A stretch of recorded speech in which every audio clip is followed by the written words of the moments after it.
The wind in Oklahoma doesn't arrive with drama. It doesn't howl. It doesn't warn. It just moves sideways across the land, dragging red dust with it, slipping through cracks in doors, settling into the folds of clothing, the corners of mouths, the quiet places people stop paying attention to. That morning, the wind moved the same way it always had, slow, indifferent, as if nothing important was about to happen. There was no explosion, no siren, no one screaming in the street.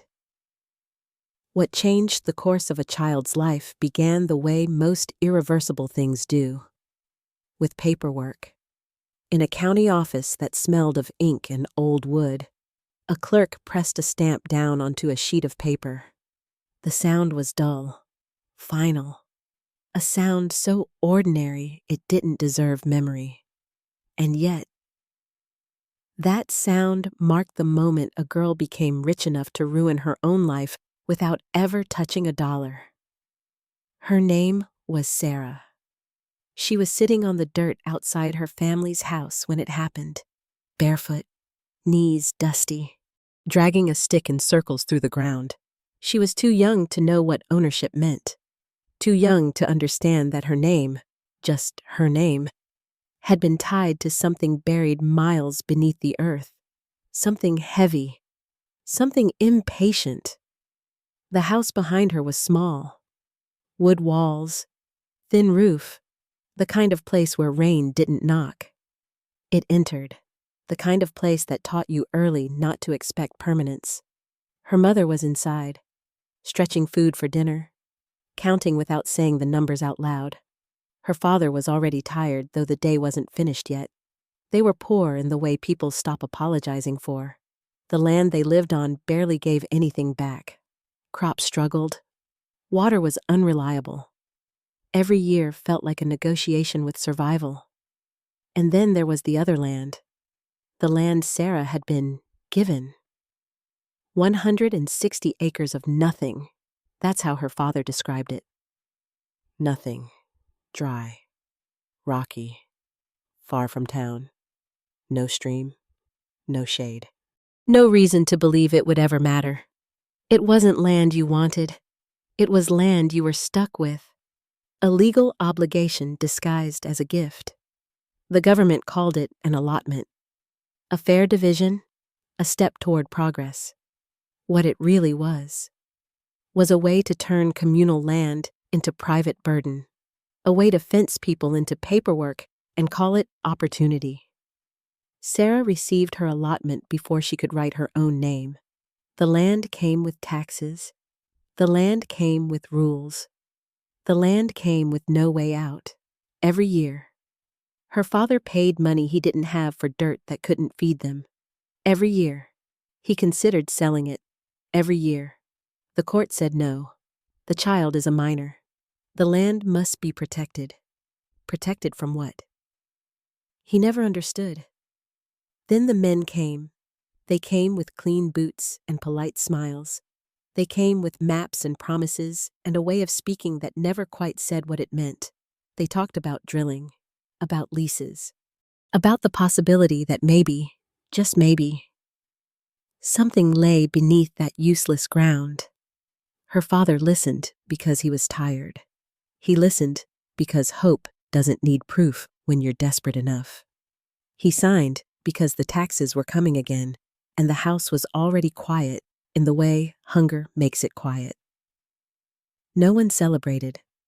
There was no sense of victory, just ink drying on paper. When the oil came, it didn't announce itself politely. It tore upward. The ground groaned first. Men later said it sounded like the earth taking a breath after holding it for centuries. Then the oil burst free, dark and violent, shooting into the sky, falling back down in sheets that soaked the soil black. The smell spread fast, sharp, metallic, unmistakable. Glenpool erupted overnight. People who had ignored the land now fought to stand on it. Fortunes were calculated before the oil cooled. Names were written down by men who had never bothered to learn them before.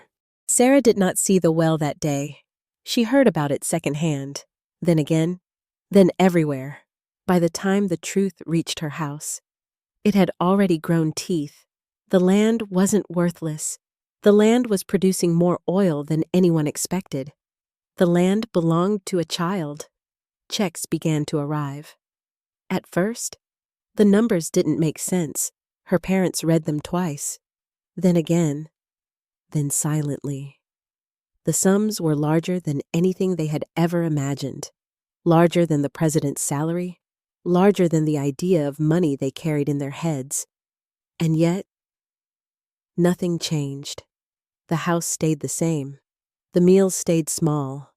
The clothes stayed worn. The money did not come to them. It went somewhere else. Somewhere with ledgers.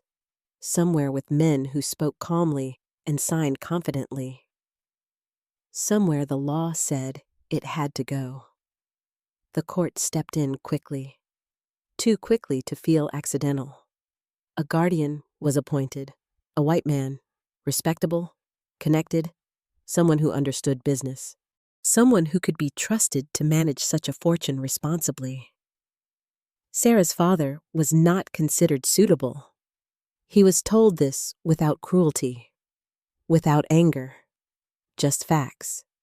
The same way weather is explained, the same way fate is delivered to people who don't have the vocabulary to argue back.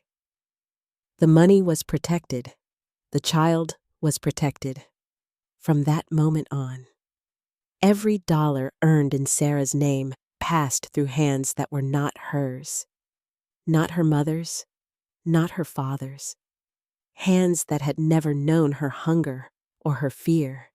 Hands that understood interest and investment and distance. The world discovered her quickly. Newspapers loved the contradiction. A poor black child richer than oil tycoons. They called her the richest colored girl in America. They printed her name like a spectacle, like a challenge, like a dare. Strangers wrote letters. Men sent gifts. Some proposed marriage. She was still playing in the dirt. People came to see her, not to know her, to confirm her existence, to reassure themselves that luck could still be controlled, that even when wealth landed in the wrong place, the system would correct it. Her parents grew quiet. Her father stopped talking about the land, stopped talking about money. He carried something heavy inside him now, the knowledge that he could protect his child from hunger, but not from opportunity. Sarah began to listen more than she spoke. She heard whispers. She heard arguments behind closed doors. She heard numbers that sounded unreal. One night, she asked the question that no one wanted to answer. If it's mine, why can't I touch it? No one replied. The oil kept pumping. The guardian grew comfortable. The family stayed careful. The world grew curious. Rumors followed money the way flies follow heat. Some said the child was being robbed. Others said she lived like a queen. Neither was true. Both were useful. Investigators came. Activists followed. Papers were demanded. Reports were written. Sarah became a symbol before she became a teenager. Her life folded into arguments she did not start and could not finish. They sent her away to school. A good school. A safe school. Somewhere quiet. Somewhere respectable. Somewhere far from the noise her name created. For the first time. She was just a student. For the first time, she could forget the numbers. But money does not forget the names it wears, even in silence. The oil continued its work, even in distance. The system held tight. Sarah grew older, knowing one truth before most people learn it: that wealth can arrive without permission, without mercy, and without freedom. She learned that ownership is not the same as control. That protection can feel like confinement, that luck, when it comes too early. can erase childhood without ever raising its voice. The wind still moves across Oklahoma the same way it always has. Quiet, sideways, uninterested in who it carries dust for. And beneath that land, the oil still remembers her name. The land did not look like a gift. It never did. Anyone who stood there long enough could see that. The soil was thin, cracked in places like old skin. Rocks pushed through the surface without shame. Sharp-edged, stubborn. Nothing soft grew there. Nothing that promised nourishment. No stream cut through it. No trees offered shade. In summer, the heat flattened the ground until it felt pressed down by the sky itself. In winter, the wind tore across it without obstruction, as if the land had nothing worth protecting. This was the land Sarah Rector owned, not because she had earned it, not because she had chosen it, but because her name had been written down. The law did not ask whether a child understood what land was. It only cared that the child existed, that the name was recorded, that the paperwork was complete. Ownership, in that sense, was not about possession. It was about assignment. Sarah was barely old enough to remember the first time her father mentioned the land. He did not speak of it with pride. There was no reverence in his voice, no sense of blessing. He said it the way a man says the word debt, or tax, or notice, something you carry, something you cannot put down. Her father, Joseph Rector, was a quiet man, not silent. Quiet. He spoke when necessary, worked without complaint, and saved his words the way he saved his strength. Life had taught him early that noise did not change outcomes. Effort did. Endurance did. He had been born into a world already shaped against him, a world that called him free while quietly arranging the limits of that freedom. He was a descendant of Creek freedmen, people who lived between categories the law never fully resolved. Citizens, but not equals, included, but never centered. When the allotments came, they were framed as progress, a way forward, a chance for families to own land, to build something permanent. That was the language used in offices far from where the land actually lay, but on the ground. The allotments felt different. Families received parcels they could not farm, could not sell, could not abandon. The land was often far from where they lived, separated by miles and cost. It came with taxes due every year, regardless of whether it produced anything. Ownership without utility, responsibility without benefit. Sarah's allotment was 160 acres near Glen Pool, a name that meant nothing to her family at the time. 60 miles away from Taft, where they lived. Too far to visit regularly, too barren to justify the journey. When the papers arrived, Joseph unfolded them slowly at the kitchen table. He read every line, his finger tracing the words as if careful attention might change their meaning. Sarah watched him from the doorway, not understanding why the room felt heavier.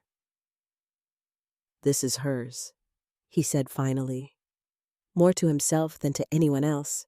Her mother, Rose, looked at the papers and then at her husband.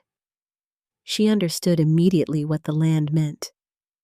Not opportunity, obligation. "How much?" she asked.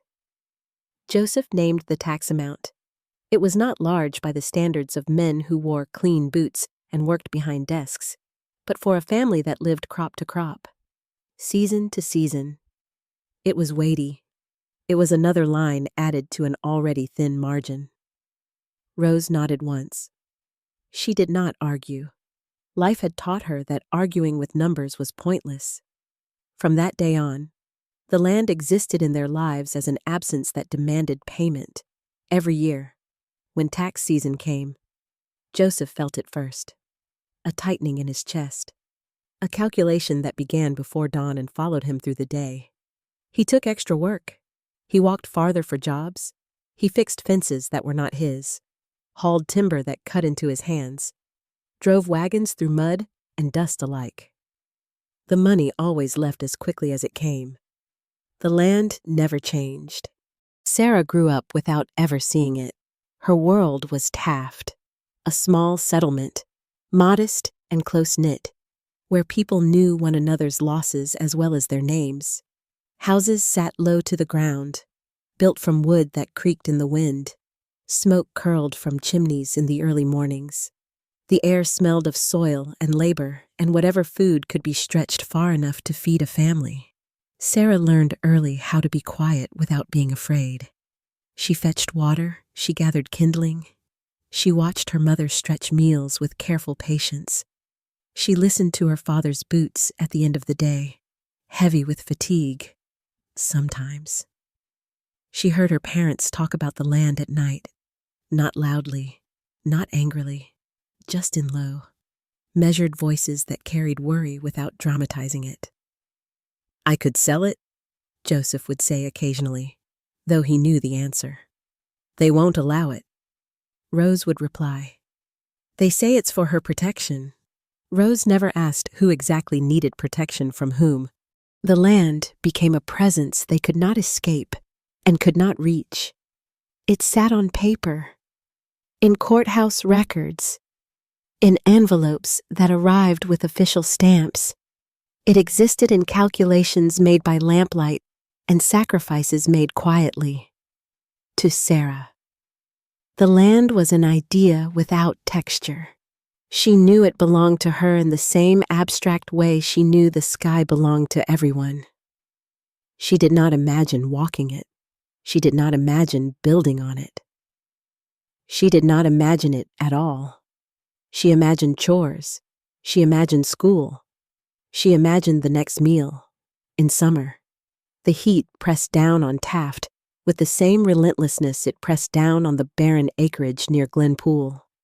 Cicadas screamed in the afternoons until even sound seemed exhausted.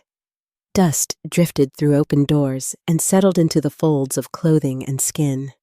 Sarah played barefoot in the yard, her feet toughened by necessity, her laughter brief and bright. In winter, the cold came without warning. Wind slipped through cracks in the walls and rattled the thin glass in the windows. The family drew close together at night, sharing warmth, sharing silence. The land did nothing during all of this. It did not grow crops. It did not offer shelter. It did not justify itself. Yet it demanded payment all the same. Joseph sometimes stood at the edge of the yard in the evenings, looking toward the horizon. Not because he expected to see Glenpool.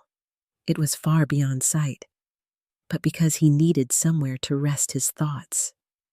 Sarah watched him from the steps, sensing the weight he carried without understanding its shape. "This is for you," he told her once, gesturing vaguely toward the distance. She looked out, squinting into the fading light. "What is?" she asked. "The land," he said. She nodded politely, accepting the answer the way children accept explanations they cannot yet use.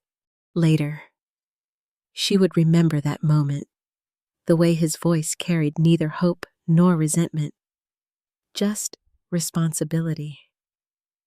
By the time Sarah was old enough to attend school regularly, the land had already shaped her life without touching it.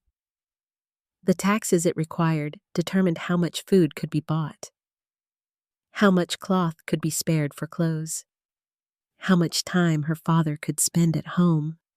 Ownership, she would learn, was not always a privilege. Sometimes it was simply a form of waiting.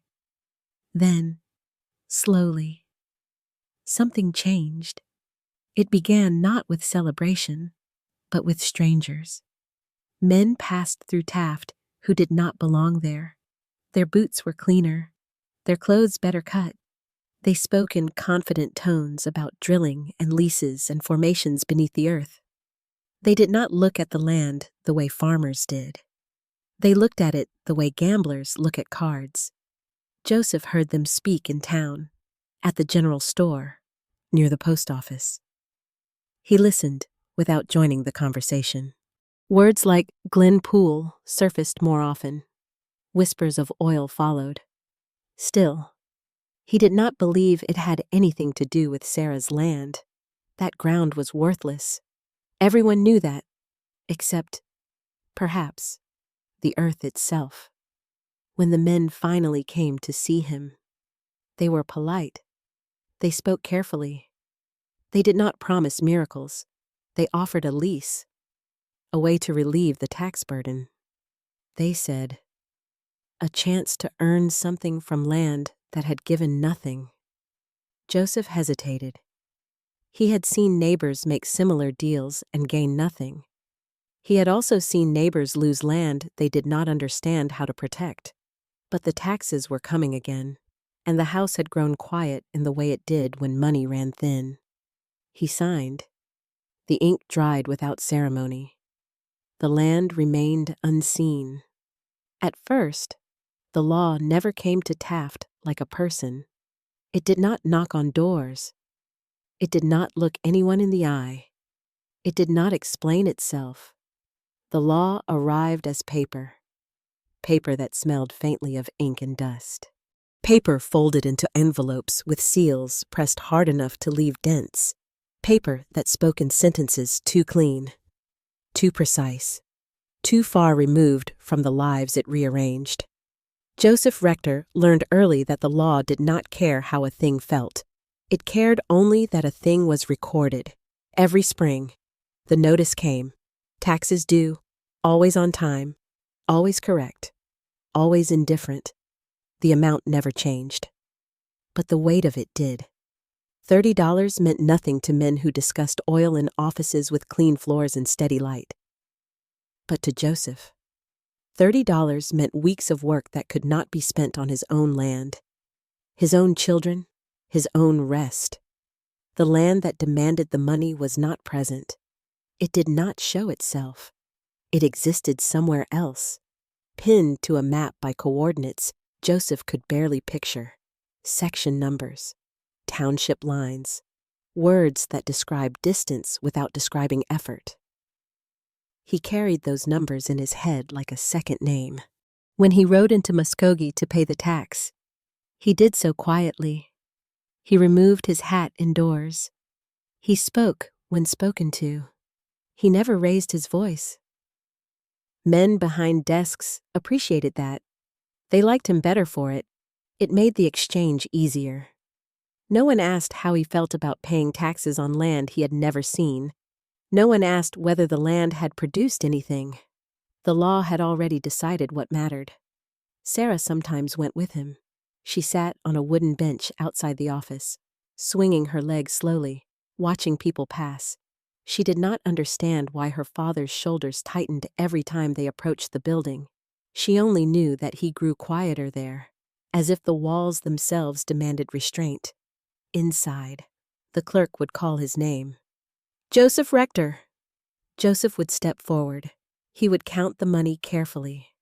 Bills folded and unfolded until they were soft at the edges. He would hand them over, and the clerk would stamp the paper. The sound was always the same. Short, heavy, final, each time. Sarah felt something settle in her chest. Though she could not name it, the stamp sounded like an ending. Even when it marked a beginning, outside again, Joseph would let out a breath he did not realize he had been holding. "That's done," he would say. Sarah nodded, trusting that done meant safe, at home. Rose kept the records. She folded the receipts and placed them in a box with other important papers. Birth records, marriage papers, letters from distant relatives, documents that proved they existed in the eyes of the state. She did not decorate the box. It was not something to be admired. It was something to be ready for. The allotment laws were not discussed in Taft the way they were discussed in courtrooms or newspapers. People did not debate their intent or their language. They felt them. They felt them in the distance between their homes and their land, in the taxes due on ground that could not be worked, in the rules that said a child's property must be protected, even if that protection starved the family tasked with carrying it.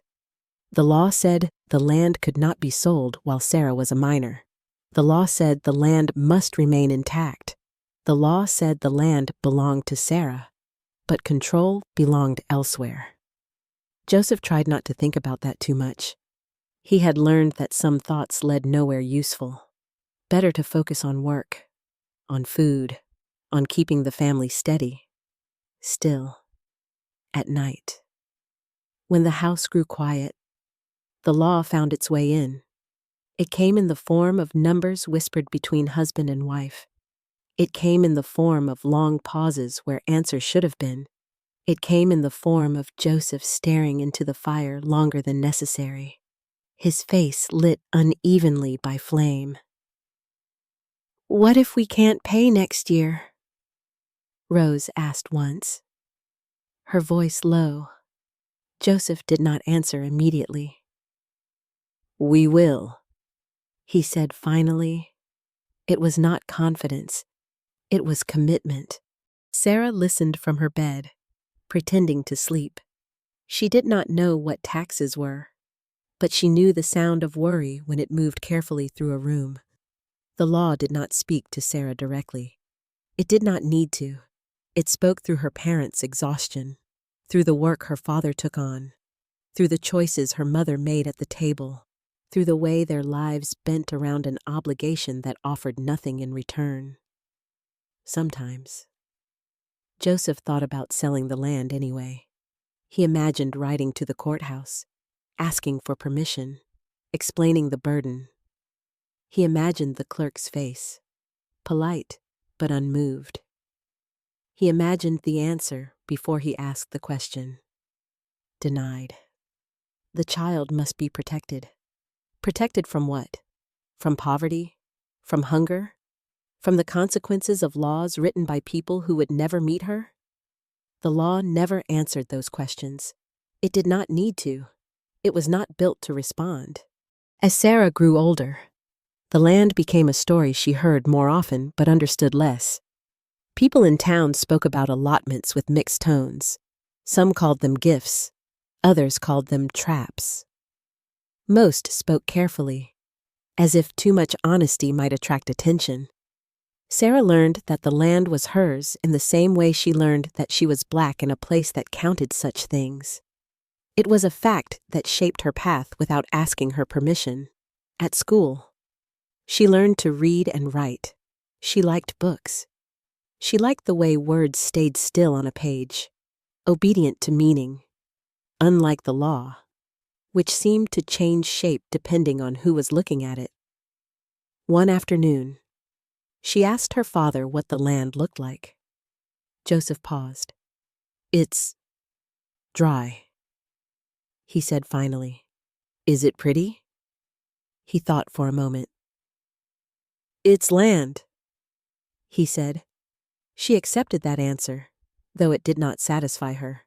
Later, she would realize that he had not wanted to lie. The law also worked through absence.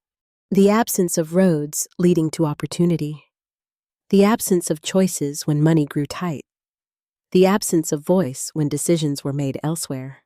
Joseph was not an angry man, but he felt the slow accumulation of insult, not loud enough to spark rebellion, just steady enough to erode dignity if left unattended. He held himself upright anyway. When men from outside Taft began to speak more openly about oil, Joseph listened without reacting. He had learned not to trust excitement that did not include him. They spoke of Glenpool as if it were a rumor growing legs. Oil there, oil everywhere, the richest small oil field in the world. Someone said once, laughing as if such a thing were a joke. Joseph did not laugh. He thought of Sarah's land. He pushed the thought away. It was foolish to hope. Hope was expensive. Then came the visit. Two men arrived one afternoon in a wagon that looked out of place on the road to Taft. Their clothes were clean, their hands too smooth. They spoke politely, introducing themselves with practiced ease. They had maps. They had papers. They had questions about Sarah's allotment. Joseph invited them inside. Hospitality was reflex. Even when suspicion followed, they spoke of leases, of drilling rights, of the possibility that the land might hold value after all. They did not promise wealth. They promised relief, a way to cover the taxes, a way to make the land carry its own weight, a way to stop the bleeding. Joseph listened carefully. Rose watched the men's hands. Sarah sat on the floor nearby, drawing shapes in the dust with a stick. Half listening, half absorbed in her own small world. The men spoke of contracts that would not take the land away, of payments that would come regardless of outcome, of fairness. Joseph asked questions. He did not pretend to understand everything, but he understood enough to know that refusing would change nothing. The law would still demand its due. He signed. The law approved. The land remained distant. For a while, in the weeks that followed, nothing changed. The taxes were still due. The house was still small. The meals still measured. But something had shifted beneath the surface. The law had done its work. The ink had dried. The ground had been given permission. Sarah did not know that. She continued to attend school, to help her mother, to watch her father work. She continued to grow into a child who listened more than she spoke, who observed without comment. One evening, as Joseph folded the lease papers and placed them in the box with the other documents, Sarah asked him a question that seemed simple. "Is the land good now?" Joseph looked at her. "I don't know," he said honestly. That answer lingered longer than either of them realized, because the law, once set in motion, does not pause to explain what comes next. It only continues.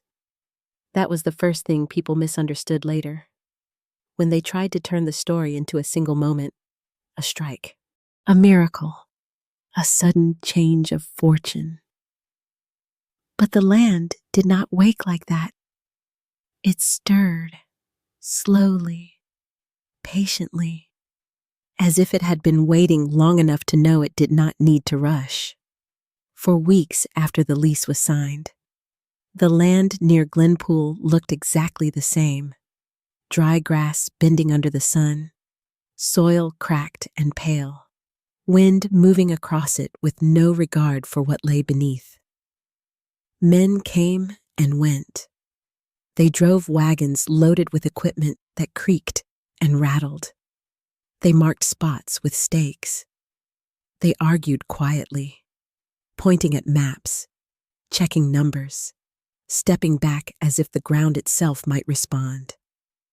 Sarah's family did not see any of this. Taft remained Taft.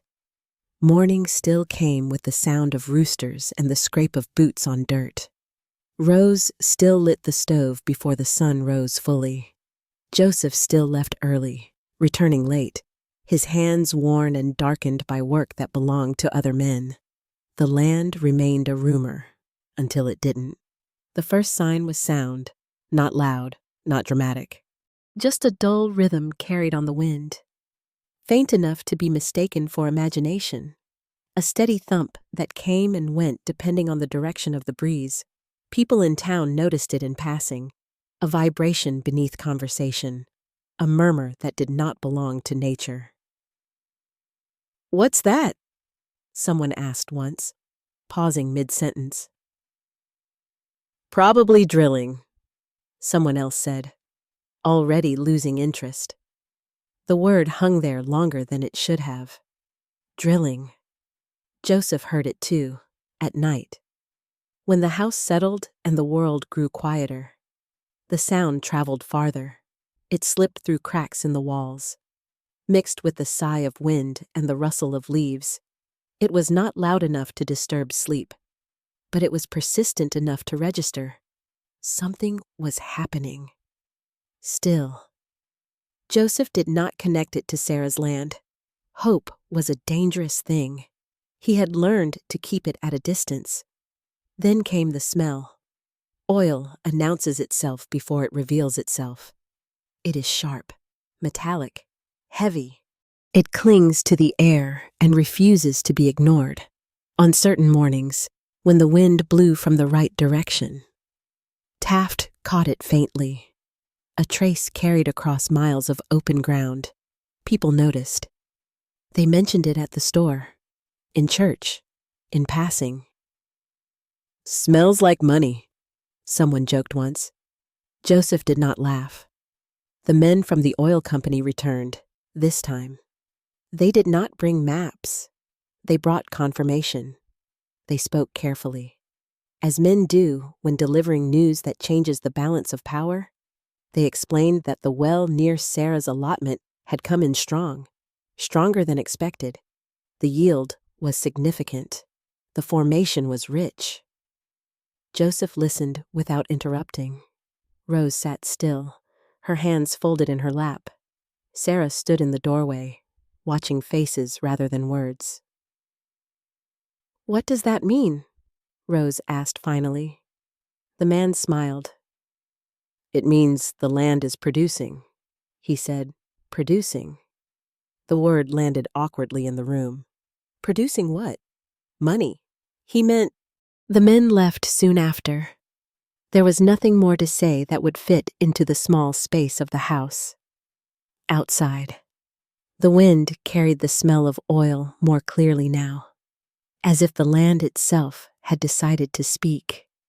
That night, Joseph did not sleep.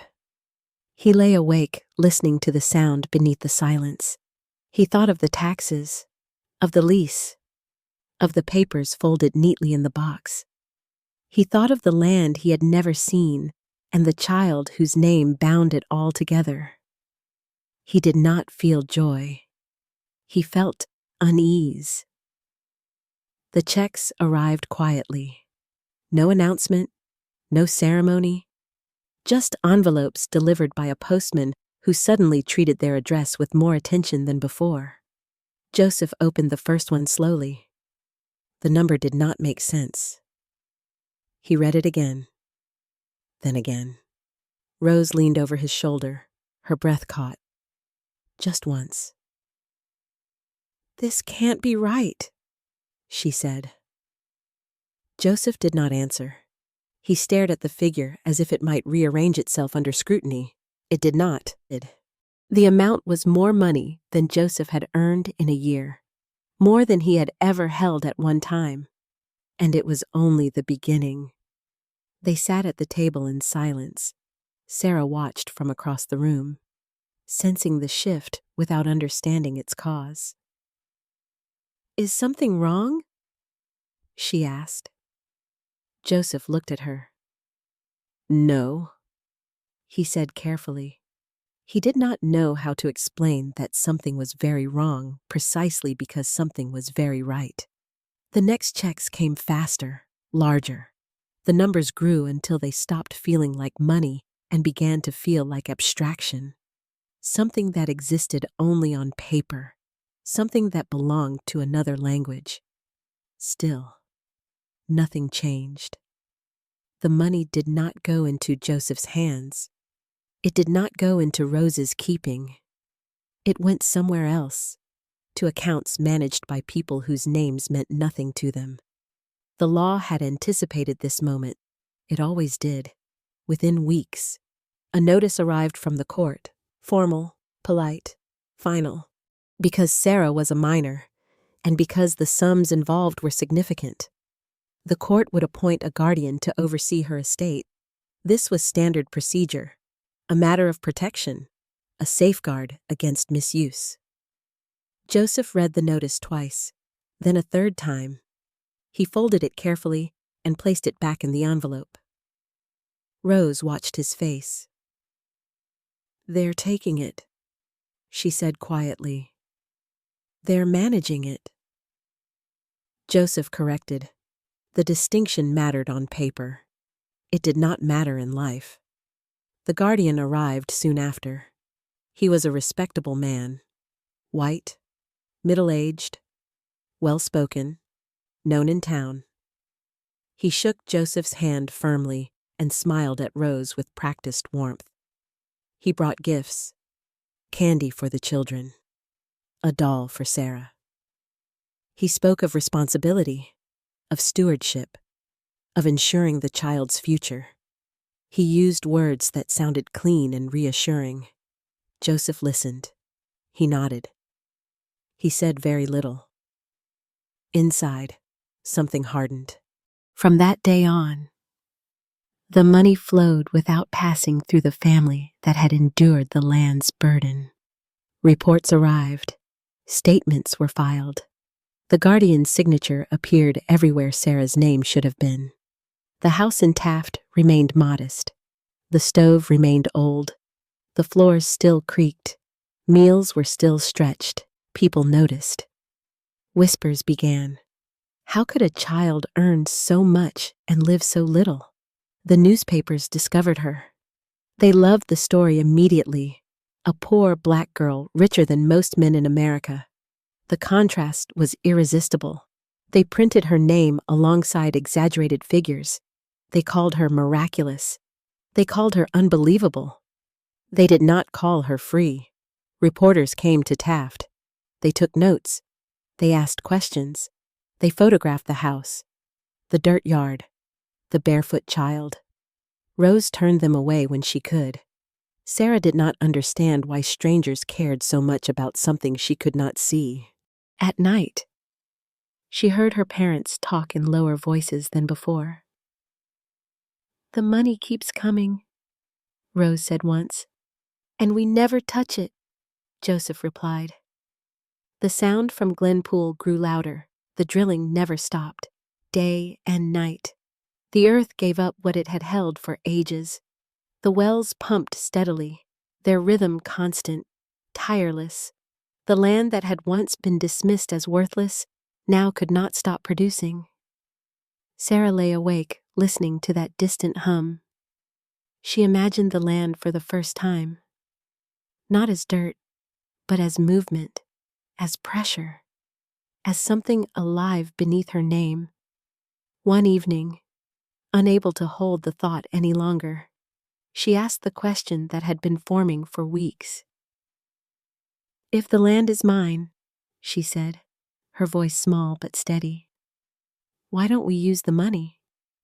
The room went quiet. Joseph stared into the fire.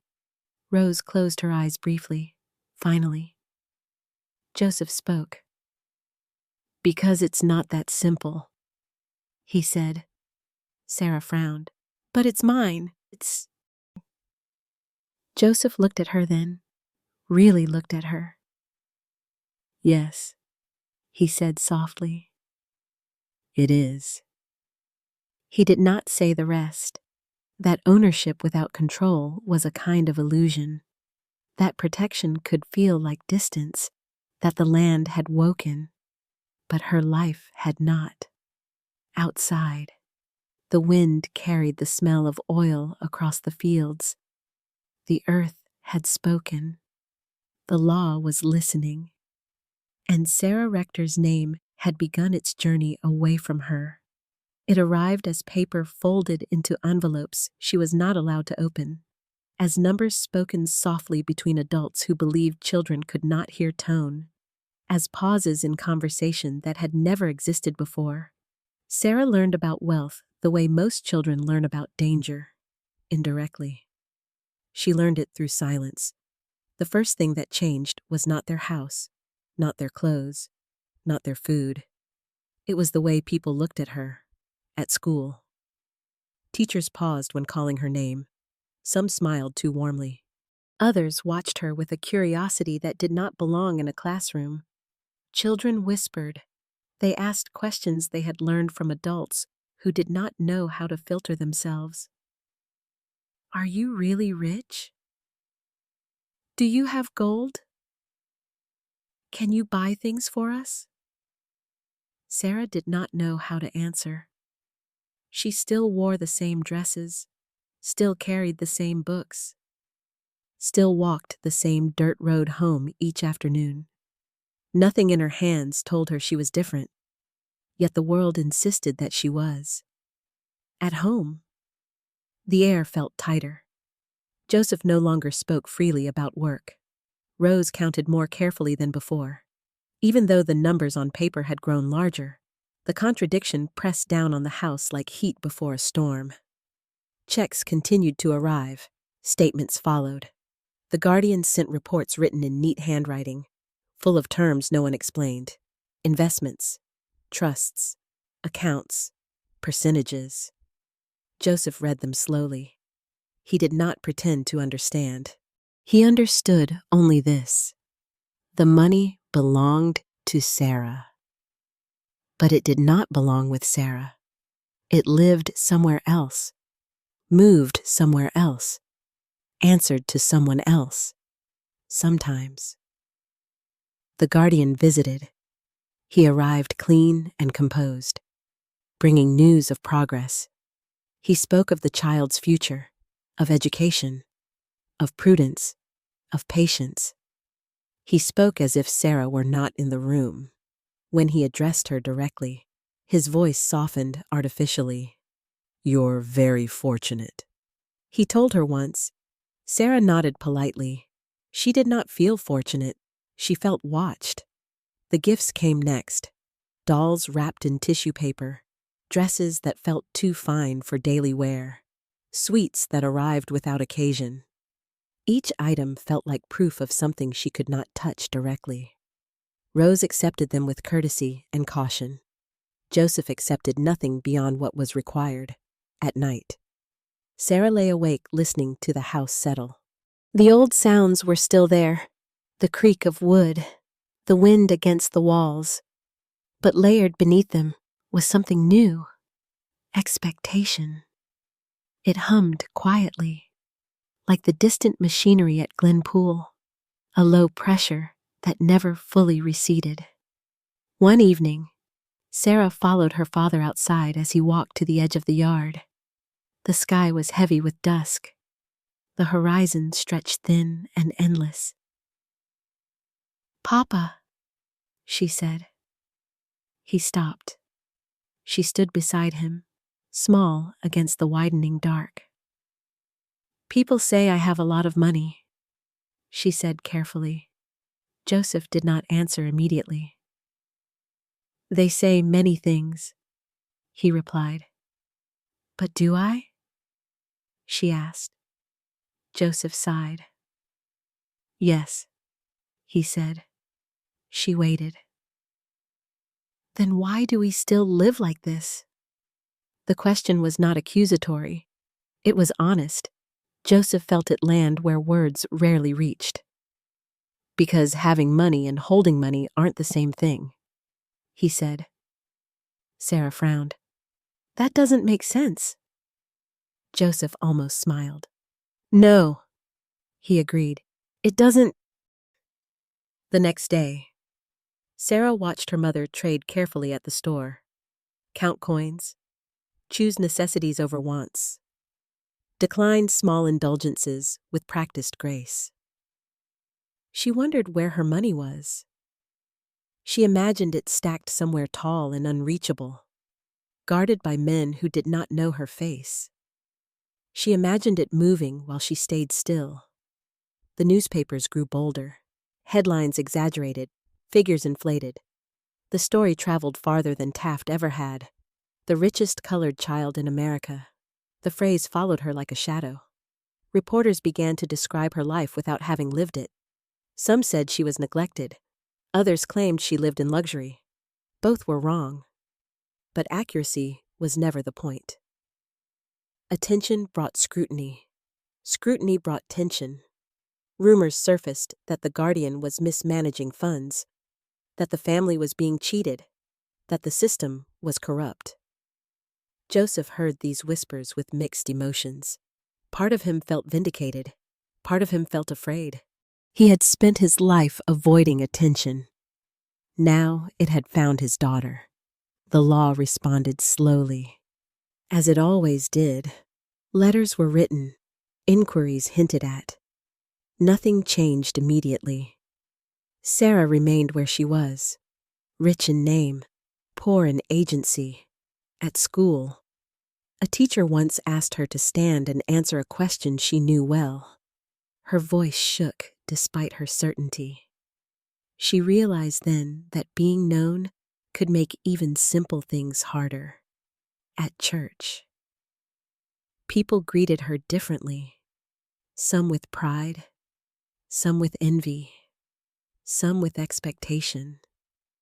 She did not know what they wanted from her. At home, Rose tried to maintain routine.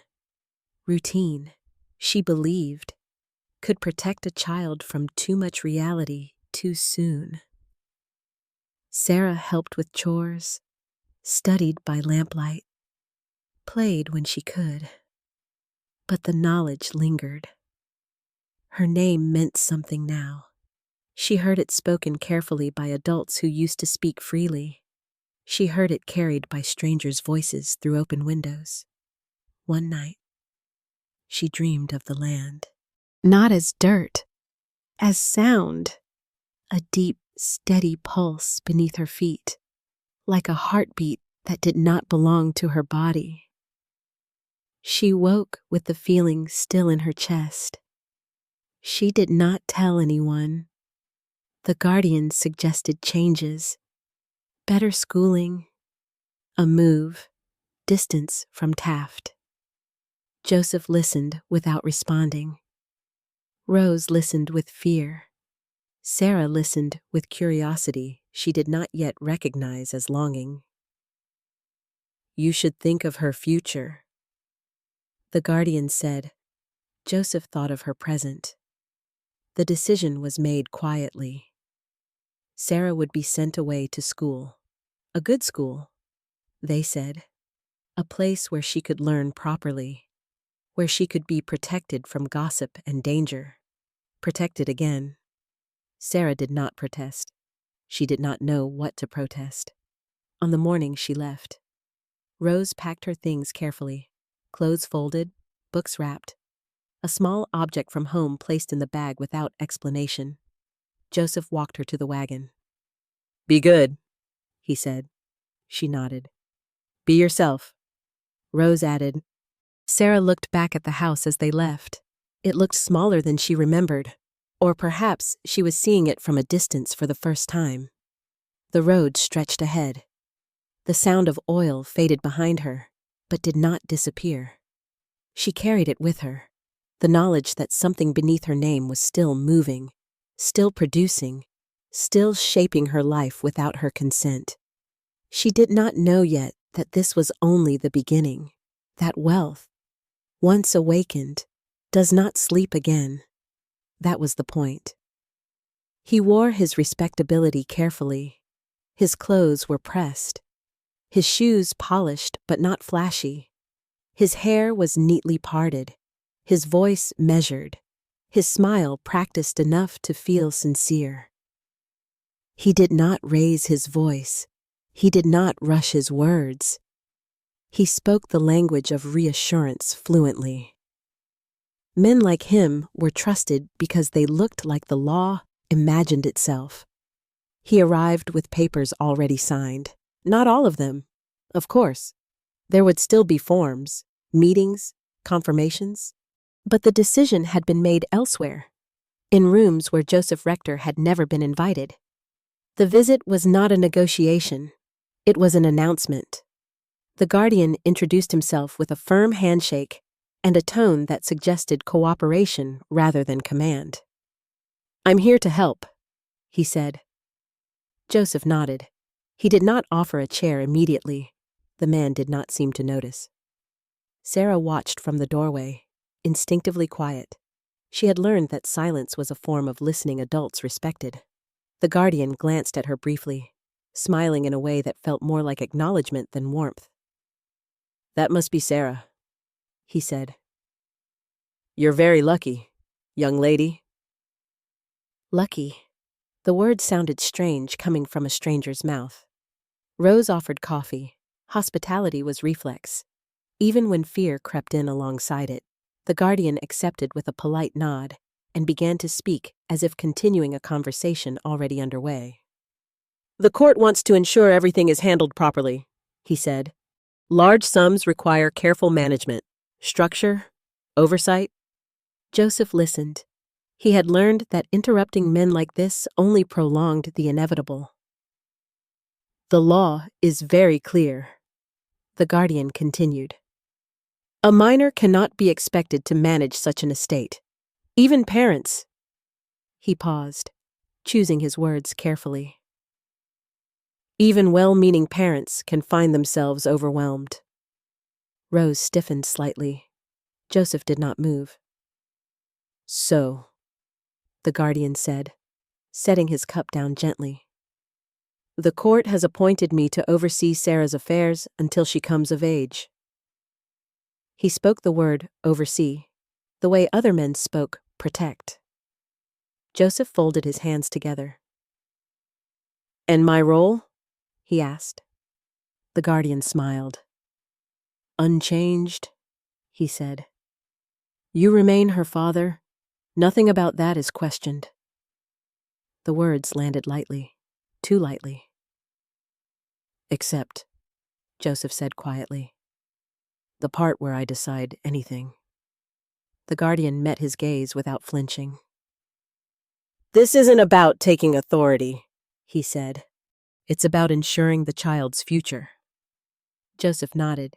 He had heard this language before, in different forms.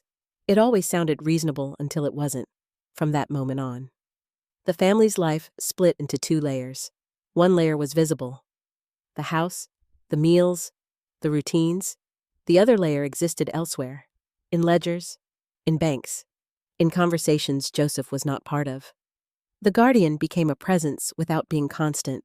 He did not visit often, but his decisions were everywhere. Checks were deposited, investments made, land purchased in Sarah's name without Sarah seeing it. Reports arrived monthly. Joseph read them carefully. Though the numbers meant little to him, he focused instead on what was absent. No mention of living conditions, no concern for daily needs, no inquiry into Sarah's voice.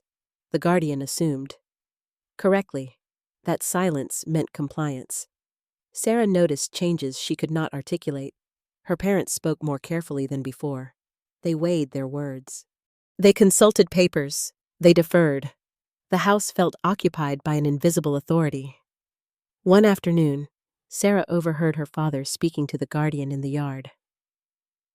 "I'd like to use some of her money for the house," Joseph said. "The roof leaks. The winter's been hard."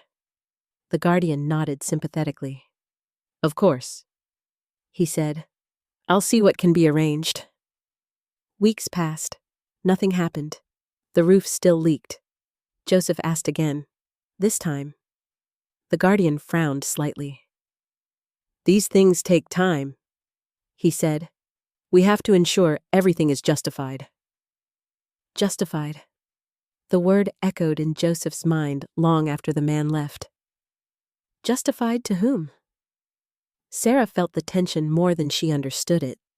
She noticed that her parents no longer spoke freely about plans, that her father hesitated before making purchases, even small ones, that her mother folded letters from the guardian and placed them carefully in the box with the other documents, her movements precise, restrained. One evening, Sarah asked her mother if they were poor. Rose looked at her. "No," she said. "Are we rich?" Sarah asked. Rose hesitated. "We are managed," she said finally. Sarah did not know what that meant, but she understood it was not something good. The guardian began to bring Sarah small gifts when he visited: books, sweets, clothing that felt too delicate. "These are for you," he said kindly. "Your money should benefit you." Sarah accepted them politely, but she did not feel ownership over them. They felt like tokens rather than choices. She placed them carefully in her room, untouched, at school. Rumors intensified. Some children envied her, others resented her. A few treated her with exaggerated kindness that felt like calculation. Teachers began to speak of her future as if it were already decided. "You'll go far," one said, "with means like yours." Sarah nodded. She did not feel as though she were going anywhere. The guardian suggested additional changes: better education, distance from Taft, less exposure to gossip. "It's for her safety," he said. Joseph clenched his jaw. "What danger?" he asked. The guardian smiled thinly. "People can become interested," he said. "When money is involved." Joseph thought of the men who had become interested long before his daughter ever saw a dollar. Still, the decision was framed as inevitable. Sarah would be sent away to school, a good school, a respectable school. The guardian had already begun arrangements. Joseph felt the familiar weight settle in his chest, the feeling of being informed rather than consulted. Rose wept quietly that night. Sarah sat with her, unsure whether to comfort or be comforted. "I don't want to go," Sarah said, though she did not know what she wanted instead. "You must," Rose replied softly. "It's what they say is best." Sarah heard the distance in the words. They, not us. The guardian visited one last time before Sarah left. He spoke of opportunity, of refinement, of preparing her for the responsibilities she would one day inherit. "You'll thank us later," he said. Sarah did not reply. On the morning she left, Joseph stood stiffly by the door. He handed her a small item wrapped in cloth. "For when you forget," he said. She nodded, unable to speak. As the wagon pulled away, Joseph remained standing long after it disappeared from sight. He had lost nothing tangible. His daughter was alive, healthy, educated, and yet something had been taken from him with such politeness that no one thought to call it theft. Sarah traveled away from Taft, carrying more than she understood. Her name was now attached to systems she could not see, her life scheduled by decisions made elsewhere, her childhood rearranged under the language of protection. Behind her, the oil continued to rise, the guardian continued to sign, and the law continued to smile without a face. It is not the smell of paper or ink. It is not even the smell of oil itself. It is the smell of attention. It arrives before footsteps, before questions, before danger learns its own name. The first people to smell it were not criminals. They were respectable editors, clerks, men who held pens instead of knives. Sarah's name appeared in print before she learned how to read the headlines that carried it. At first, it was small, a line buried in a local paper, a curiosity mentioned between weather and livestock prices, a child's allotment producing oil, a remarkable sum, an unusual case. The words were careful then. They became less careful quickly. By the time the story reached papers beyond Muskogee, it had already grown a spine. Numbers were exaggerated, context was trimmed away. What remained was contrast. A poor black child and an unimaginable fortune. Editors loved contrast. They loved it because it did not require understanding. The richest colored girl in America. The phrase spread faster than truth ever could. It was repeated, reshaped, polished for different audiences. Each repetition stripped something human away and replaced it with spectacle. In Taft. The change was immediate. People who had known Sarah since she was small now spoke her name differently, some with pride, some with disbelief. some with resentment they disguised as curiosity. Neighbors lingered longer at the fence. Conversations stopped when she passed. Eyes followed her with new calculations. Joseph noticed it first. He noticed how men he barely knew tipped their hats more deliberately, how questions came wrapped in friendliness, how silence grew thicker when money was mentioned. "How's the girl?" someone asked once, smiling too broadly. Joseph nodded. "She's fine." The man hesitated. "Heard she's doing real well," he added. Joseph did not respond. At the store, Rose felt it too. Prices did not change, but expectations did. People assumed. People suggested. People hinted. "You must not need credit anymore," someone said lightly. Rose smiled. "We pay the same as always," she replied. The woman blinked, surprised. At school, Sarah became an object before she became a person. Teachers treated her carefully, as if she might break or complain. Children watched her with fascination that bordered on hunger. Some wanted to be near her. Others wanted to test her. "You gonna buy us candy?" a boy asked once, half joking.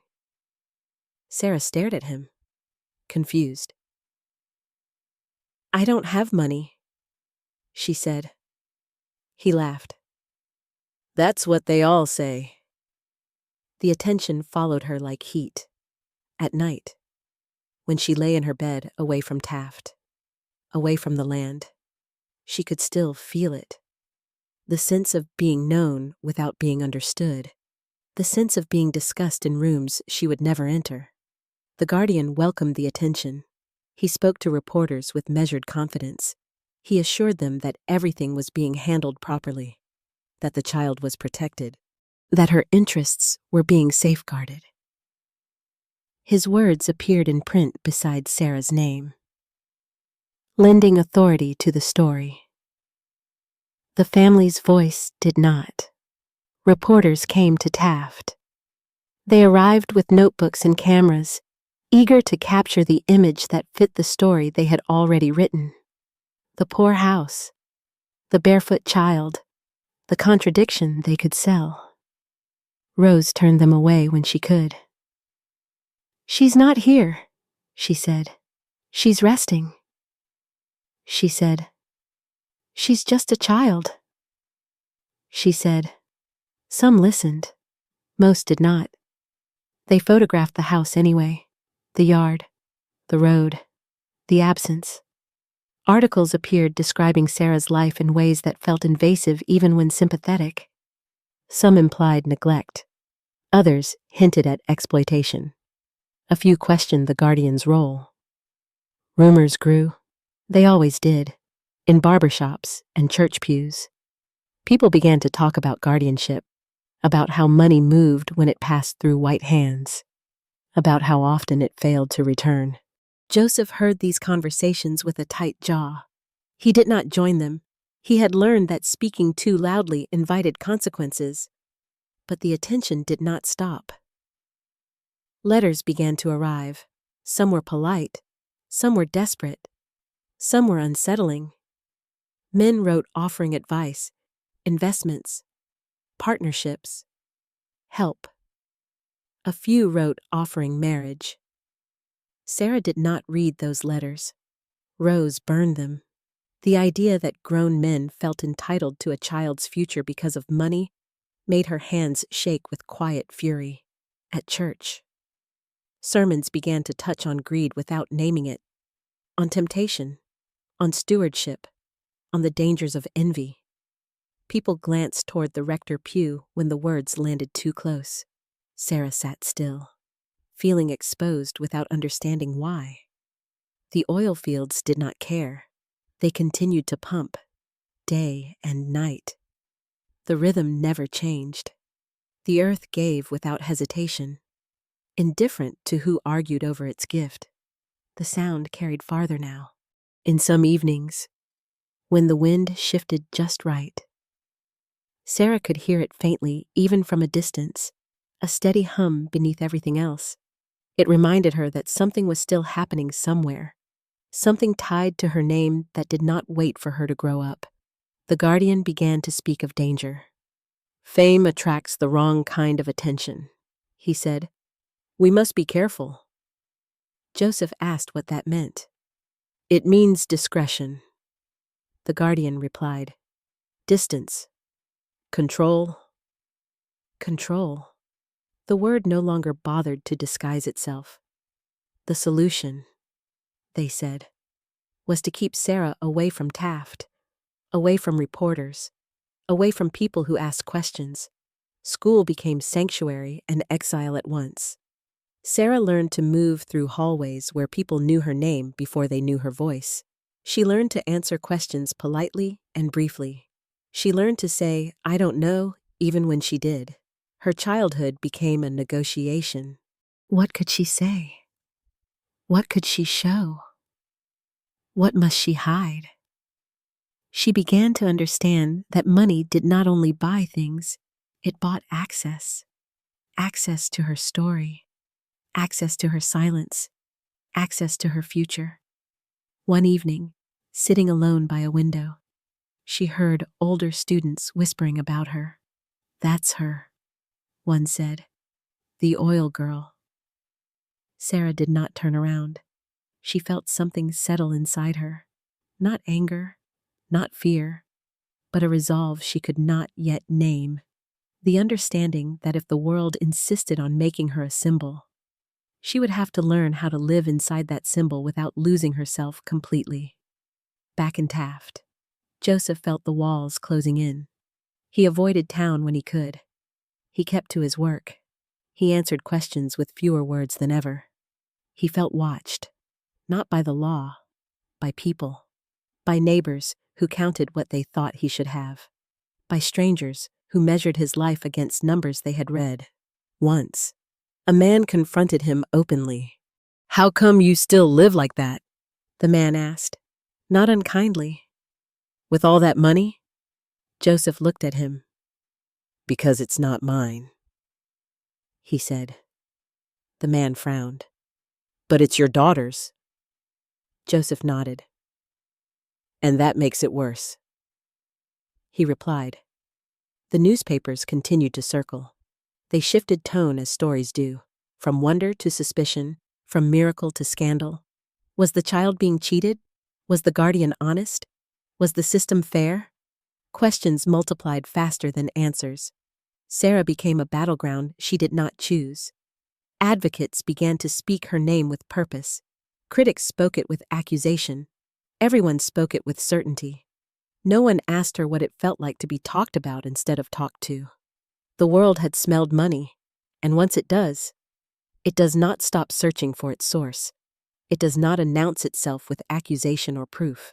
It slips in quietly, through questions that sound reasonable, through glances that linger a second too long, through pauses where certainty used to live. By the time people realized it was there, it had already settled. The first rumors did not accuse anyone directly. They were framed as concern. Is the child being cared for? Does the family receive what they should? Who really controls the money? Questions like these sound harmless, necessary. Even, they gave people permission to talk without committing to belief. Suspicion thrived in that space. In Taft, the whispers grew more organized. Men gathered outside the store, lowering their voices when Joseph passed.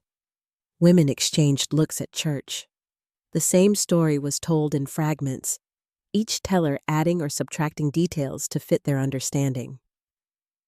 "She's earning thousands every month. They say more than the president. Yet look at how they live." Joseph heard it all. He said nothing.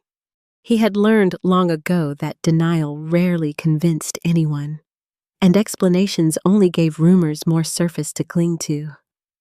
Still, the weight of it pressed down on him. Every look felt like an audit. Every question felt like judgment. Rose felt it too. She noticed how people began to study her purchases, how long she lingered at shelves, what she chose to put back, as if her restraint itself were evidence of wrongdoing. At school, Sarah felt the shift without needing to hear the words. Teachers grew cautious. Some avoided her. Others treated her with exaggerated care, as if proximity to her situation carried risk. Children asked sharper questions now. Why don't you live in a big house? Why don't you have better clothes? Where does the money go? Sarah had no answers. She stopped trying to explain. Silence became her armor. The guardian, however, did not remain silent. He issued statements. He spoke to reporters with calm authority. He described investments, trusts, and prudent management. He assured everyone that the child's wealth was secure and growing. On paper, everything was correct. That was the problem. The more he spoke of figures and safeguards, the more the absence of visible benefit became noticeable. The contradiction sharpened. A child earning more than entire communities, yet living as she always had? People began to wonder where the excess went. The newspapers sensed the shift immediately. Stories evolved. What had once been a miracle became a question mark. Headlines changed tone. Is the oil girl being cheated? Who guards the guardian? A fortune without a face. Reporters returned to Taft, this time with sharper questions. Rose turned them away again, but the pressure mounted. Doors were knocked on more insistently. Notes were left. Some reporters waited nearby. Watching the house from a distance, Sarah felt exposed even when unseen. The attention followed her into classrooms, into hallways, into sleep, at night. She dreamed of voices arguing over her while she stood just out of reach. Unable to interrupt, Joseph began to feel anger rise beneath his restraint. Not the loud kind, the kind that tightens the jaw and keeps a man awake at night. He had spent his life working honestly, enduring quietly. Now his integrity was being questioned by people who had never known his labor. Once, after a long day, he confronted the guardian. "I want to see the accounts," Joseph said. The guardian smiled. "Of course," he replied. "Everything is transparent." He produced documents filled with numbers and language Joseph could not fully parse. Columns of income, lists of expenses, statements of investment. Joseph studied them anyway. "Where is the money spent?" he asked. "On her future," the guardian said. Joseph looked up. "And her present?" The guardian paused. "We must think long-term," he replied. Joseph understood then that the conversation would go no further. Suspicion moved beyond Taft. In larger cities, among Black communities who understood too well how wealth could be extracted under the guise of protection. Sarah's story struck a nerve. People wrote letters, to newspapers, to churches, to organizations that existed precisely because stories like hers repeated too often. The name Sarah Rector began to circulate not as a curiosity, but as a case, a symbol. The guardian sensed the shift. He became more guarded, more formal, less generous with access. He limited visits, redirected inquiries, reminded everyone of the court's authority. The court, for its part, remained unmoved. On paper, nothing was wrong. Sarah continued to attend school, continued to live modestly, continued to grow quietly. The oil continued to pump. Money continued to flow. The contradiction became impossible to ignore. One evening, after another day of whispers and half-truths, Sarah asked her mother a question she had been holding inside. Do people think we're lying? She asked. Rose looked at her daughter. No, she said softly. They think someone is... Sarah frowned. Who? Rose hesitated. I don't know, she said. That's the problem. Sarah thought about this for a long time. She realized then that suspicion did not need proof to exist. It only needed imbalance, and imbalance was everywhere. The house remained small.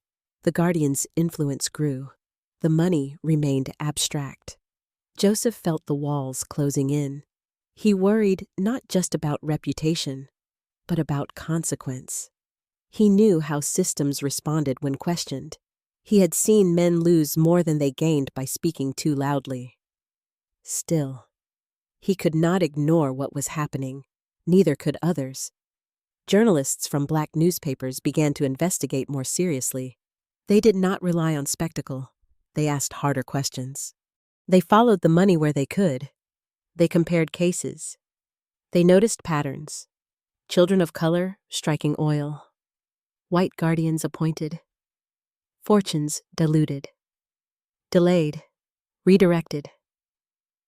Sarah's story fit too neatly into a larger one. When those journalists wrote, their tone was different. Less wonder, more urgency. They framed Sarah not as an anomaly, but as evidence. Evidence of a system that claimed to protect while quietly controlling. The Guardian dismissed these articles as agitation. Outsiders. He called them exaggerations. Misunderstandings. But the words had already traveled. Sarah became aware that something larger than her life was forming around her. She sensed it in the way teachers whispered, in the way letters arrived more frequently, in the way adults spoke her name with a seriousness that frightened her. She felt herself receding from her own story. People argued about her future without asking her what she wanted. They debated her money without considering her days. They spoke of justice without asking how it felt to live inside its delay. One night, she sat alone, staring at her hands. They were still small, still ordinary. They bore no sign of wealth. She flexed her fingers slowly. If it's all real, she thought, why does it feel like it isn't? The oil fields hummed in the distance, indifferent. The Guardian filed another report. The court stamped another page. Suspicion grew stronger because it had nowhere to go. And when suspicion cannot find release, it hardens into resolve, somewhere beyond Taft, beyond Oklahoma. People were beginning to pay attention, not because they cared about oil, but because they recognized injustice when it wore familiar clothes. It prefers ledgers. It prefers silence. It prefers time, because time smooths over what people grow tired of questioning. But sometimes, a story refuses to go quiet. Sarah Rector's name had traveled far enough now that it no longer belonged to Taft, or even to Oklahoma. It belonged to a conversation that was already underway long before oil touched her land. A conversation about who was trusted, who was managed, and who was never allowed to stand alone with their own fortune. The letters reached Chicago first. They arrived at the offices of black newspapers, at church desks, at organizations that existed because the law had a habit of protecting everyone except those it claimed to serve. Some letters were careful. Others were angry. Most carried the same unease. A child is rich. A family remains poor. A guardian grows comfortable. Patterns matter more than anecdotes. The men and women who read those letters had learned that lesson the hard way. They began to ask questions that did not fit neatly into press releases. They asked for records, for court filings, for names. They asked how many children like Sarah existed and how often the same outcomes followed. One organization, in particular, listened closely. The NAACP had seen this shape before, not in oil fields, but in land deals, in trusts, in inheritances quietly transferred away from the hands that earned them. They knew that exploitation did not always arrive violently. Sometimes it arrived politely, with paperwork and promises of protection. They assigned an investigator, not a loud man, not a crusader, a careful one. He arrived in Oklahoma without announcing himself. He spoke to people who did not speak easily. He listened more than he asked. He took notes that did not editorialize. He visited the courthouse. The building smelled like old paper and varnish. Clerks moved with practiced indifference. Files were stacked neatly, as if order itself were proof of fairness. He requested records. Sarah Rector, minor, allotment, guardianship. The papers were clean, correct, properly stamped. That was the problem. Everything looked right. The investigator noted the details, the income, the disbursements, the authority granted to the guardian. He asked a simple question. Where does the child live? The clerk answered easily. In Taft, or at school? And her standard of living? The clerk shrugged. That's not our concern. Our concern is the estate. Estate, a word that sounded far too large for a child. The investigator visited Taft. He did not bring a notebook openly. He did not knock on doors announcing purpose. He walked. He watched. He spoke to people who were not used to being asked what they thought. He saw the house, small, worn, unremarkable. He noted the contrast without comment. When he finally spoke to Joseph, he did so plainly. I'm not here to cause trouble, he said. I'm here to understand. Joseph studied him. Understanding doesn't change much. Joseph replied, Sometimes it does. The man said Joseph did not believe him, but he spoke anyway. He spoke of taxes paid before oil, of land never seen, of money never touched, of questions answered with reassurances that led nowhere. He did not exaggerate. He did not need to. The investigator spoke to Rose. She was quieter. She spoke of routine, of restraint, of letters burned, of a child who learned too early to listen instead of speak. He spoke to teachers. They spoke carefully. He spoke to neighbors. They spoke eagerly. Everyone had an opinion. Few had facts. He returned to Muskogee and requested another meeting with the guardian. The guardian welcomed him politely. I'm always happy to cooperate, he said. He provided records, statements, reports that reflected competence and growth. He spoke of long-term planning, of education, of future stability. The investigator listened. Then he asked, Why does the child's life look unchanged? The guardian smiled thinly. Appearances can be deceiving, he said. We're not interested in spectacle. The investigator nodded. Nor am I, he replied when the report was written. It did not accuse outright. It did something more dangerous. It connected dots. It compared Sarah's case to others. Children of similar background, similar allotments, similar guardianships, similar outcomes. The pattern was undeniable. Money entered the system. Control left the family. Wealth accumulated elsewhere. The report traveled north. When it reached the desks of the NAACP's leadership, it did not shock them. It confirmed what they already suspected. They wrote letters to the governor, to the courts, to newspapers willing to listen. The language was formal. The implication was not. They asked why a child earning more than elected officials lived without visible benefit. They asked why guardianship consistently removed parental authority without improving daily life. They asked how many fortunes had been quietly redirected under the banner of protection. The response was swift. and defensive. Officials bristled. Judges insisted procedures were followed. Guardians were vetted. Oversight existed. Accusations were exaggerated by agitators unfamiliar with local realities. The system spoke in its own defense, but now it was being heard by an audience that did not trust its voice. The newspapers shifted again. This time, the headlines did not marvel. They questioned, is guardianship a shield or a siphon? Who benefits from protecting the rich child? When protection looks like control. Sarah felt the change without reading the articles. She sensed it in the way adults spoke with urgency now. Not curiosity, in the way teachers exchanged glances, in the way letters arrived bearing official seals rather than hopeful words. She felt herself becoming smaller inside a story growing larger. One afternoon, she was called into an office at school. An adult she did not know asked her questions gently. Are you comfortable? Do you feel safe?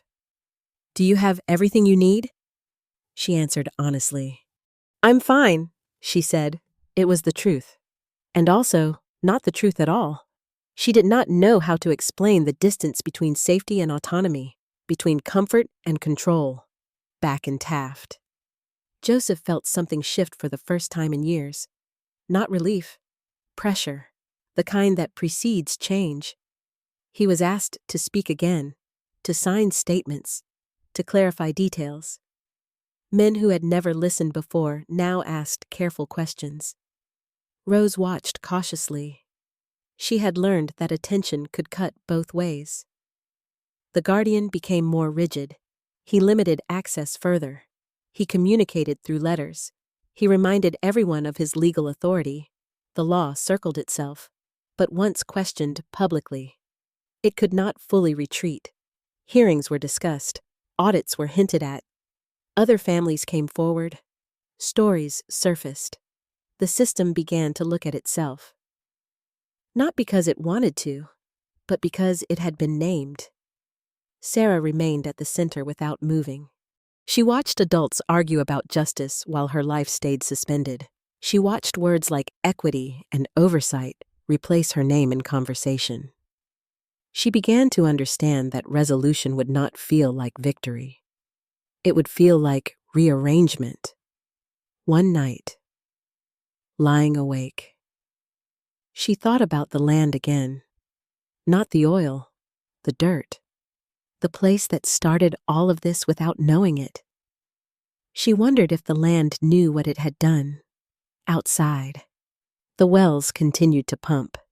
Inside, the system adjusted its posture, and for the first time, it felt the weight of being seen. Sarah learned that when she left Oklahoma, the journey away from Taft was long enough for the land to loosen its grip, but not long enough for it to disappear. She watched the scenery change from dry plains to softer hills, from dust to trees, from the endless horizon to spaces that felt contained. The train rattled forward, steady and indifferent, carrying her away from a place that had learned her name too well. At the school, no one asked about oil on the first day. That alone felt strange. The buildings were solid, orderly, brick and wood arranged with intention. Paths were swept clean. Bells marked time instead of rumor. There was structure here, and within that structure, a kind of quiet Sarah had never known, for the first time. She was not an object of curiosity. She was a student. She sat at a desk like everyone else. She opened books that smelled of paper rather than inked headlines. She learned arithmetic beyond counting, grammar beyond politeness, history beyond what people said about her. In this place, wealth was not a subject, work was. Each day had a rhythm. Rising early, study, chores, study again. Evenings marked by reading or simple music. The discipline was firm, but not cruel. Expectations were clear. Sarah found comfort in that. No one asked her to perform gratitude. No one asked her to explain herself. No one asked her to spend or justify money she could not touch.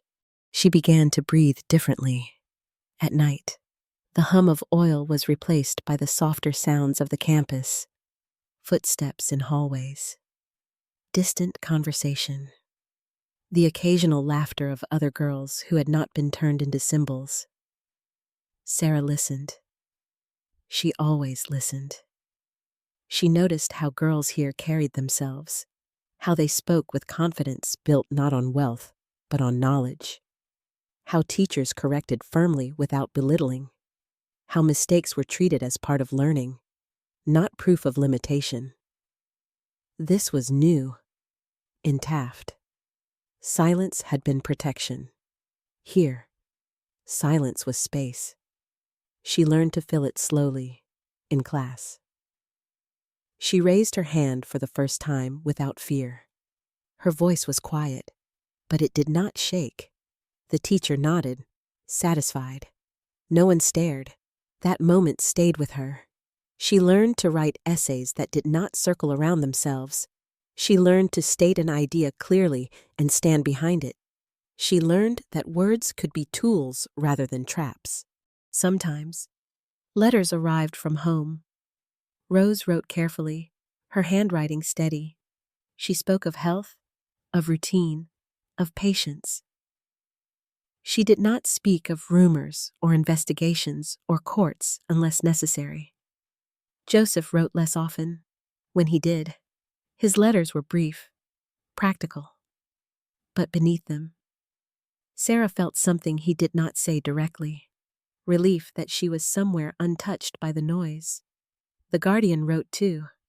His letters were formal, updates, assurances. He praised her progress in ways that felt distant, managerial. She read them politely and set them aside. She did not feel anger. She felt distance. As months passed, Sarah grew, not dramatically, not visibly to strangers, but inside. Something rearranged. She began to understand her life not as a single event, but as a series of forces she could observe without surrendering to them. She understood that money was one such force. So was law. So was attention. None of them defined her completely. In the evenings, she sometimes sat by a window and thought about the land. Not the oil, the dirt. She imagined it now not as something mythical, but as earth, indifferent, patient, old. She imagined the wells continuing their steady work without knowing her age or her thoughts. She no longer felt anger toward it. She felt perspective. At school, she met others who carried their own quiet burdens, children from families marked by loss, by displacement, by expectations placed on them too early. Their stories differed, but the weight felt familiar. They did not speak of it often. They did not need to. Sarah learned that silence shared was different from silence imposed. In this quiet, she discovered something unexpected: choice, small choices. At first, what to read, where to sit, when to speak, they mattered more than money ever had. She began to see her life as something that could be shaped from the inside. Even if the outside remained constrained, news still arrived from Oklahoma. The investigation continued. Audits were discussed. The system responded defensively, then carefully. Some guardians were removed. Some cases settled quietly. Sarah's name appeared less often in headlines. That, too, felt like progress. She knew the money was still there. She knew the law still held it. But she also knew something else now: that she would not always be a child. That guardianship had an end date. That knowledge, once gained, could not be taken. One afternoon, a teacher asked her to speak in front of the class. Not about her story, about a book she had read. Sarah stood. She spoke clearly. She answered questions calmly. When she sat down, her hands were steady. Later that night, She wrote in her notebook, not about oil, not about money, about who she wanted to be. The list was simple: educated, independent, unafraid of silence. Back home. Joseph felt the weight lift slightly. The attention had shifted elsewhere. The house felt quieter again. He worked his garden. He fixed what needed fixing. He waited. Rose kept her routines. She prayed. She wrote. She trusted that distance was not abandonment. The land continued to produce. The system continued to adjust. But Sarah was no longer standing still within it. She was moving, slowly, deliberately, toward herself. The quiet had done what noise never could. It had given her space to grow without being watched. And in that space, she learned something the world would never be able to take from her: who she was, separate from what she owned. It does not pause at childhood. It does not wait for understanding. It arrives when it arrives, and then it demands a price. By the time Sarah understood this fully, the world had already moved on to other stories. New scandals replaced old ones. New names rose and fell in the newspapers. The attention that once burned so hot around her cooled into memory. What remained was quieter, heavier, and harder to explain. The oil never stopped. It continued to rise from the ground in steady rhythm, long after the reporters left, long after the arguments lost their urgency. The wells did what they were built to do. They produced without opinion, without guilt, without gratitude. Money accumulated. Accounts grew. Paper confirmed prosperity again and again. But Sarah's life no longer revolved around numbers. She returned home older than when she had left. Though not in ways that could be measured easily, she carried herself differently. She spoke with fewer apologies. She listened without disappearing. Taft looked smaller now. The road felt narrower. The houses closer together. The air familiar in a way that no longer defined her. Her parents had aged. Joseph moved more slowly. His hands were still strong, but the years had taken their quiet toll. Rose's hair showed more gray, though her posture remained steady. They looked at their daughter with a mixture of pride and caution, proud of who she had become, cautious of what the world still expected from her. The house had improved modestly. A better roof, sturdier walls, nothing extravagant. Enough. The guardian's influence had faded into routine. The investigations had produced adjustments, not reckoning. The system corrected itself just enough to quiet dissent, not enough to admit wrongdoing. No one went to prison. No one issued apologies. Some guardians were replaced. Some procedures tightened. The language of reform appeared briefly, then receded. The law remained. Sarah understood this without bitterness. She had learned that systems rarely collapse under truth. They bend, adapt, and continue. Her money remained largely untouched. It waited. She finished her education quietly. She did not give speeches. She did not seek the spotlight that had once chased her. She learned to value anonymity the way others valued luxury. When she reached the age where the law no longer required a guardian, the transition happened without ceremony. No announcement, no celebration, just paperwork. Ownership shifted back to her name in a way that felt almost anticlimactic. She signed documents she now understood. She asked questions that no one dismissed. She took control not with anger, but with clarity. The fortune was real. It always had been. What had been missing was access. She did not spend recklessly. She did not seek revenge. She did not attempt to make the world pay attention again. She used money the way she had learned to use silence, carefully, deliberately, without performance. She supported her family. She invested quietly. She lived without needing to prove that she could. Some people were disappointed by this. They wanted a triumph. They wanted a fall. They wanted spectacle. Sarah offered neither.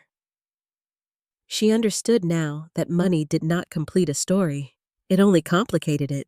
The land near Glen Pool eventually slowed. Production declined. As all things do, the oil that had once seemed endless revealed its limits. The wells aged. New fields captured attention elsewhere. The earth moved on. Sarah did too. She returned to the land once. Alone. No reporters followed. No officials accompanied her. She stood on the ground that had changed her life before she understood what life was.